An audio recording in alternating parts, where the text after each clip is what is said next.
में आप देख लेते हैं कि अच्छे अंक लाने के लिए हिंदी में आप क्या क्या गलतियां करने से बच सकते हैं। पहला है प्रश्न को ध्यान से ना पढ़ना।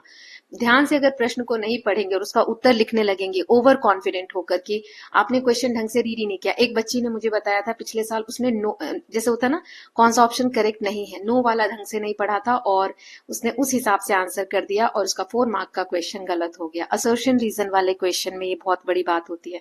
तो ऐसे ही इससे उत्तर गलत या अधूरा हो सकता है। जैसे प्रश्न है लड़का बाजार क्यों गया, तो आप कुछ ध्यान ही नहीं दिए, पैसेज में है तो आपने लिख दिया लड़का सड़क पर चल रहा था। ये एक सिंपल एग्जाम्पल मैं आपको बता रही हूँ ना। तो हमेशा प्रश्न को 2 बार ध्यान से पढ़ना चाहिए। जैसे अगर मार्क 2-3 मार्क का क्वेश्चन है तो उसको आपको बढ़ाते आना चाहिए। एक लाइन में एक पंक्ति में आप आंसर नहीं लिख सकते, इससे उत्तर क्या लगता है, अधूरा लगता है। शिक्षा महत्वपूर्ण है, सिर्फ इतना लिखने से नहीं होगा। अगर क्वेश्चन आया है कि शिक्षा क्यों जरूरी है या शिक्षा से हमें क्या मिलता है, तो सिर्फ इतना नहीं लिख सकते। शिक्षा महत्वपूर्ण है क्योंकि यह हमें ज्ञान देती है और हमारे भविष्य को बेहतर बनाती है। अब जैसे गद्यांश से गलत पंक्ति कॉपी कर लेना है ना, उसमें से लिखते हैं जब आप, कई बार गद्यांश से ऐसी पंक्तियां लिख देते हैं जो प्रश्न का उत्तर नहीं देती। इससे पता चलता है कि आपने जो पैसेज है उसको ठीक से समझा ही नहीं। हमेशा वही विचार लिखें जो प्रश्न का सही उत्तर होता है। ऐसे ही जब लेटर वगैरह पत्र आप लिखते हैं या संदेश लिखने को आया, सूचना लिखने को आया है, तो उसमें प्रारूप जो फॉर्मेट होता है वो आपको अच्छे से समझना चाहिए। इससे जो आपके मार्क्स होते हैं वो कट जाते हैं। संदेश जो भी लिख रहे हैं तो संदेश लिखना, मैसेज राइटिंग आता है या कन्वर्जेशन आती है ना, बातचीत जो होती है, मुख्य जानकारी देना, अंत में नाम लिखना जरूरी होता है। वर्तनी जो स्पेलिंग होती है वो मिस्टेक नहीं करनी है। जैसे क्योंकि होता है और क्या लिख देते हैं बच्चे, क्योंकि। दोस्तों नहीं, दोस्तों, यहाँ पर बिंदी आती है। विद्यालय, विद्यालय, विद्यालय नहीं होता, विद्यालय होता है। उत्तर लिखने के बाद वर्तनी अवश्य जांचें। जिन वर्ड्स में प्रॉब्लम होती है ना, तो उसमें हमेशा प्रॉब्लम होती है, तो ये आपको चेक करते रहना चाहिए। देखो एक इसलिए, इसलिए बताओ कैसे लिखते हैं हिंदी में, मुझे टाइप करके कमेंट सेक्शन में बताओ। बहुत सारे बच्चे गलतियां करते हैं। व्याकरण की गलतियां करना, जैसे गलत व्याकरण से वाक्य का अर्थ बदल सकता है। वह रोज स्कूल जाना है, ऐसा हो सकता है क्या स्टेटमेंट? नहीं हो सकता। वह रोज स्कूल जाता है, तो सही व्याकरण का ध्यान रखें। यहाँ मैंने सिंपल एग्जाम्पल लिए ताकि आपको समझ में आए कि आप कहाँ गलतियां कर रहे हैं। अधूरे वाक्य लिखना, कुछ छात्र पूरे वाक्य की जगह केवल शब्द या अधूरा वाक्य लिख कर आ जाते हैं। जैसे बहुत बहादुर था, तो वह बहुत बहादुर व्यक्ति था जिसने कभी हार नहीं मानी। पाठ के जो आपके विचार हैं उसको उपयोग ना करना, आंसर ऐसे ही जनरल लिख दिया। कभी कभी होता है ना, जैसे हम लोग ग्रेजुएशन में एग्जाम देते हैं तो वहां पर बस आपको पेजेस भरने होते हैं, तो कहानियां लिखते चले जा रहे हो आप। तो नॉलेज होना बहुत जरूरी है, तभी आप आंसर को बड़ा छोटा करके लिख सकते हैं ना। तो जो पाठ के विचार हैं, संदेश है, वही आपको लिखना है। जैसे नहीं होना बीमार एक चैप्टर था आपका, तो अब उसमें लिख दे कि बच्चा स्कूल की छुट्टी क्यों करना चाहता है। तो अब आपने पाठ नहीं पढ़ा है, सही से पढ़ा नहीं, तो आप कहानी बना रहे हो। बच्चे का मन नहीं था, उसका स्कूल अच्छा नहीं था, है ना। ऐसे रैंडम कुछ नहीं लिखना है। और जो भी आप लिखते हैं उसको आप साफ सुथरा लिखेंगे। गंदी लिखावट नहीं करनी है, शब्दों के बीच में गैप देना है, ज्यादा काट पीट नहीं करना है। दूरी के साथ आंसर, मतलब एक शब्द के बाद एक शब्द के बीच में दूरी होनी चाहिए। इससे पेपर खराब दिखता है अगर आप कट करते हैं तो, है ना। उत्तर पत्रिका को साफ और व्यवस्थित रखें। उत्तर पत्रिका की जांच ना करना, लास्ट में पेपर ले जाके और जमा करा देना। इससे जो स्पेलिंग मिस्टेक्स हैं, व्याकरण की गलतियां, वो वैसी की वैसी रह जाती हैं। कुछ प्रश्न छूट जाते हैं हमारे। सो अंत में कुछ मिनट आपको बचाने हैं जो उत्तर पत्रिका जांचने के लिए जरूरी होते हैं। So with this students, we are done with this video. I hope this video is going to help you a lot in your examination. Please do care while writing. और जब आप एग्जाम हॉल में जा रहे हैं तो बिल्कुल घबराना नहीं है, बिल्कुल ये नहीं सोचना कि नहीं आता। सबसे पहले टाइम मैनेजमेंट पे ध्यान देना है। पता है आपको एक ट्रिक बताऊं टाइम मैनेजमेंट की? घड़ी तो अवेलेबल होती है वहाँ एग्जामिनेशन हॉल में, या टीचर आपको बताते रहते हैं टाइम। आप ऐसा करो, हर पेपर में सेक्शंस होते हैं, है ना। अब सेक्शन के हिसाब से टाइम को बांट लेना कि ये सेक्शन मेरा इतने मिनट में हो जाना चाहिए। पैसेज है तो थोड़ा टाइम लगता है पैसेज रीड करने में ना, तो आपने 2 घंटे 20 मिनट को बांट लेना। ठीक। अब जैसे 4 सेक्शन है, 4 सेक्शन में उसको बांट लिया।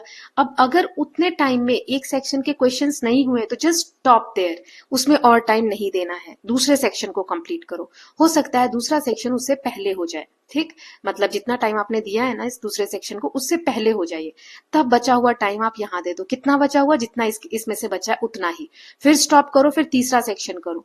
तो इससे क्या होगा, जो रह रहा है, आते हुए भी रह रहा है, उसमें आप लास्ट में फटाफट टाइम दे पाओगे कि इस सेक्शन में मेरा रह गया है, लेकिन जो बाद में और अच्छे से आता था वो छूटेगा नहीं। ठीक, जो नहीं आता होगा वो तो छोड़ना ही है, उस पर टाइम नहीं वेस्ट करना है अपने को। ठीक है, सारे क्वेश्चन सभी बच्चों को नहीं आते, तो ये चीज ध्यान रखना, कभी 100 मार्क्स नहीं लाना है हमें।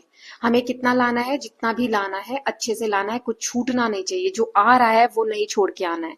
ये बहुत बड़ा दुख होता है, 100 मार्क्स ना आने से बड़ा दुख होता है कि मुझे 95 मार्क्स का आता था लेकिन 91 ही आए, क्योंकि 4 मार्क्स का क्वेश्चन मेरा छूट गया। समझ रहे हो? तो इस बात पे आपको फोकस करना है। ठीक, तो ये चीज। और दूसरा, जब एक वर्ड लिखते हो तो दूसरे वर्ड के बीच में 1 फिंगर का गैप आपको छोड़ना है। इस चीज में आप कोई लापरवाही मत करना, जिसकी राइटिंग अच्छी है वो भी और जिसकी राइटिंग अच्छी नहीं है वो भी। अब यहाँ तो जैसे आप इस वाली स्लाइड पे देख रहे हो, मैंने बोल्ड कर दिया हेडिंग, तो बोल्ड दिख रहा है कि हाँ यहाँ पर हेडिंग है और इसके अंदर कुछ लिखा है, बुलेट पॉइंट्स है। एग्जाम में तो ऐसा बोल्ड कैसे करोगे आप, है ना, पेपर में तो कर नहीं सकते। तो आप क्या करते हैं, स्केल पेंसिल लेंगे और उसको अंडरलाइन करेंगे हेडिंग को। ठीक, उसके बाद यहाँ पे आप बुलेट में या पॉइंट्स में या ऐसे टिक लगा के और तब लिखेंगे आंसर्स। ठीक है, ये पूर्ण विराम लगाना नहीं भूलेंगे, ये बिंदियां जो वर्तनी की मिस्टेक्स है वो नहीं करेंगे।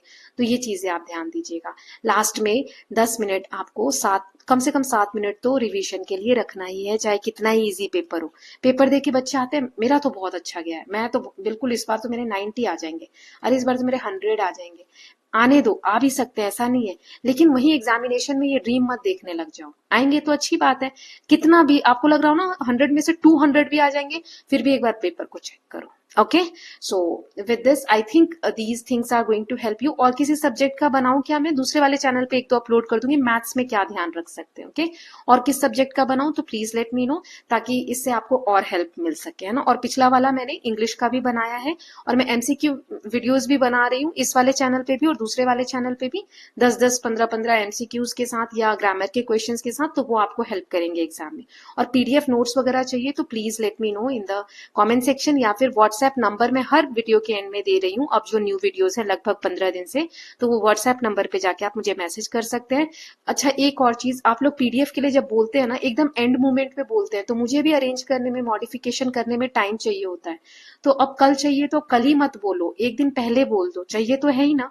तो इतना ज्यादा टाइम नहीं लेना है, और फिर आप मुझ पे गुस्सा होता है, मैम इतना टाइम लग रहा है, इतना टाइम लग रहा है। एटलीस्ट 24 आवर्स तो लगते हैं, फिर भी मैं 2-3 घंटे में आप लोगों को दे रही हूँ। 24 आवर्स तो रखना चाहिए, बट मैं अभी इसलिए नहीं रख रही हूँ चीजें, क्योंकि एग्जाम का टाइम चल रहा है, तो ज्यादा से ज्यादा टाइम आप लोगों को रिविजन पे देना है ना, इसीलिए। सो प्लीज ट्राई करिए कि ज्यादा से ज्यादा प्रैक्टिस करिए, ज्यादा से ज्यादा answer writing, sample paper solve करिए, है ना।